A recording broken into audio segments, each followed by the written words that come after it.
വെറുതെ കളയുന്ന പപ്പായ കൊണ്ട് നമുക്ക് നല്ല ടേസ്റ്റ് ആയിട്ടുള്ളൊരു ഹൽവ ഉണ്ടാക്കിയെടുക്കാൻ പറ്റും. ഇപ്പോൾ അതിന് വേണ്ടിയിട്ട് ഞാൻ കുറച്ച് പപ്പായ മിക്സിയിലൊന്ന് അടിച്ചെടുക്കുന്നുണ്ട്. വെള്ളമൊന്നും ചേർക്കരുത്. ഈ പപ്പായ മാത്രം ചേർത്തൊന്ന് അടിച്ചെടുക്കുക. ഇനി ഒരു പാൻ വെച്ച് 2 ടേബിൾ സ്പൂൺ അളവ് നെയ്യ് ചേർത്ത് കൊടുത്ത് അതിലേക്ക് കാഷ്നട്ട് കിസ്മിസും ഒന്ന് വറുത്ത് കോരി മാറ്റി വയ്ക്കാം. ഇനി ഈ പപ്പായ പേസ്റ്റ് അതിലേക്ക് ചേർത്ത് കൊടുക്കുക. ഒന്ന് നല്ലോണം തിളവ് വരുന്ന സമയത്ത് ആവശ്യത്തിന് പഞ്ചസാര ചേർത്ത് കൊടുക്കുക. ഞാൻ 1/2 കപ്പ് ചേർത്തിട്ടുണ്ട്.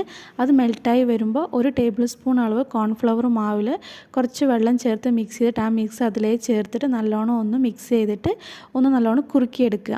അതിനുശേഷം ഇതിലേക്ക് കിസ്മിസും കാഷ്യൂനട്ടും നമ്മൾ ഇതിലേക്ക് ചേർത്ത് കൊടുക്കുക. 1/2 ടീസ്പൂൺ അളവ് ഏലക്കാപ്പൊടി ചേർത്ത് കൊടുക്കുക. അതിനുശേഷം വീണ്ടും 1 ടേബിൾ സ്പൂൺ അളവും കൂടി നെയ്യ് ചേർക്കുന്നുണ്ട്. ചേർത്ത് കൊടുത്ത് നല്ലോണം ഒന്ന് മിക്സ് ചെയ്തിട്ട് പാനിൽ നിന്ന് വിട്ട് വരുമ്പോൾ നമുക്ക് ഫ്ലെയിം ഓഫ് ചെയ്ത് കൊടുക്കാം. ഇപ്പോൾ ഹൽവ റെഡി ആയിട്ടുണ്ട്. നിങ്ങളിതുപോലെ ഒന്ന് ട്രൈ ചെയ്ത് നോക്കുക.